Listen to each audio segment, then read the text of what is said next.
Hello everybody, my name is Dimortii and let's talk Dauntless. On the 26th of April, the developers of Dauntless held their first Ask Me Anything on Reddit, revealing a ton of additional information about the game. So let's take a look at all this fresh info and see what Phoenix Labs has been up to lately. But keep in mind, all this information is coming during the alpha and subject to change. Let's start with the place where every journey will begin, the social area Ramsgate. Ramsgate will be featuring up to 64 players in a single instance, letting you chat and show off your shiny new armor to be the #1 fashion slayer of the city. Ramsgate is also where you will find multiple factions you can get to know and maybe even work for.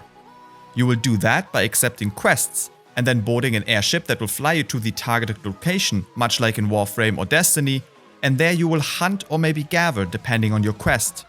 Phoenix Lab made a point of saying that they are trying not to create the typically boring MMO-style quest of go kill or gather X amount of Y. Quests will naturally allow you to flow through the game and be story-driven, starting you off small and allowing you to hunt bigger behemoths over time. The quests will be linear in general, with some hints of more open-ended quests. In Ramsgate, you will also be able to craft your gear. The gear progression in Dauntless will not be linear. Different weapons will be more or less effective against some opponents, and although you can keep using your favorite weapon all the time, Phoenix Lab said that learning every weapon in the game is a Slayer's duty. To upgrade your gear, you will use resources you gather or chip off behemoths and imbue your weapons with elemental powers. To the question whether you can keep upgrading the gear you like over and over again to make it stronger, they said that you probably will get the stats at craft and not be able to enhance it further. But much of the crafting system is yet to be nailed down fully, so we should wait a little while longer to see what the final draft will be. After upgrading, you of course want to go out and hunt. You do that via airship. Currently, airships are just a sort of loading screen between Ramsgate and the mission area, but will also have different skins and styles you can unlock, and will have the ability to drop supplies during your hunt. Not at all unlike Warframe's landing craft. The islands you land on will not be procedurally generated, but will be handcrafted by Phoenix Labs. They stated they had ways to quickly make new islands with some techniques they developed, which they will show off at a later date. Islands will have biomes to them, so always pack your bags ready for all climates, and you will see weather effects, but they won't affect gameplay just yet, though they are working on maybe implementing that feature. Let's talk more about the Behemoth news now. Behemoths will have an AI that is focused on slayers, but Phoenix Labs is experimenting with fights including multiple behemoths and infighting between them, and wouldn't that just be an awesome sight?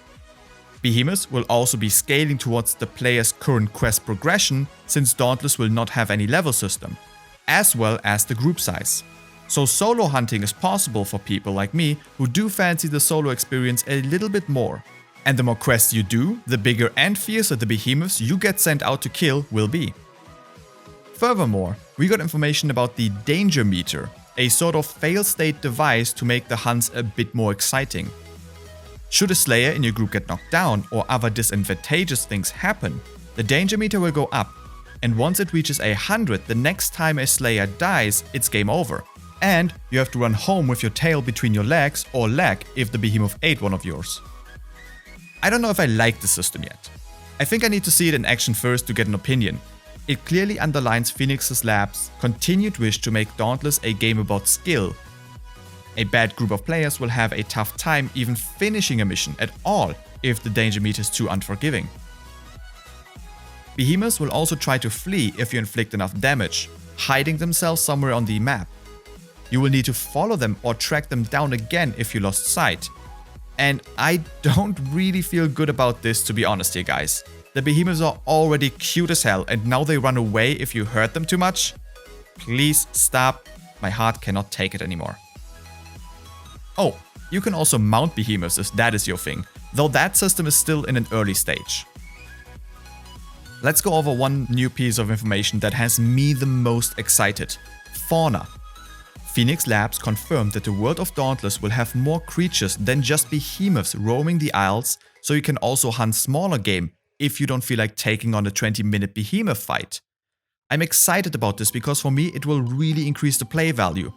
The behemoth fights look awesome, and feel awesome already, but also being able to encounter smaller creatures along the way you can hunt for additional resources is just exactly what I wanted from Dauntless.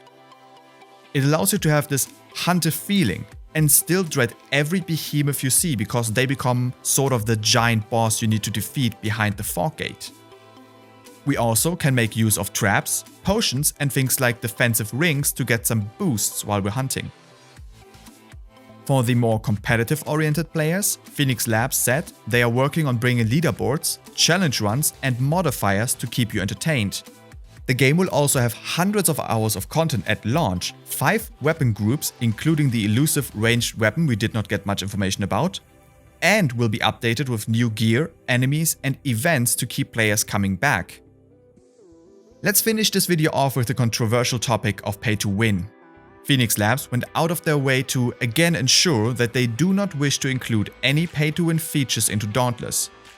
The item shop will contain cosmetic items and boosters. These boosters increase the drop chance of rare resources you can obtain from killing behemoths. Although some people say this is a pay to win feature already, I don't really think so. While it is true that people running the boosters will gain crafting materials faster, they still have to put in the same amount of effort and skill in order to obtain it. Phoenix Labs has said that they are listening to feedback, and if the community ever says that an item in the cash shop is pay to win, that they would remove it. So let's hope that they stick to their guns.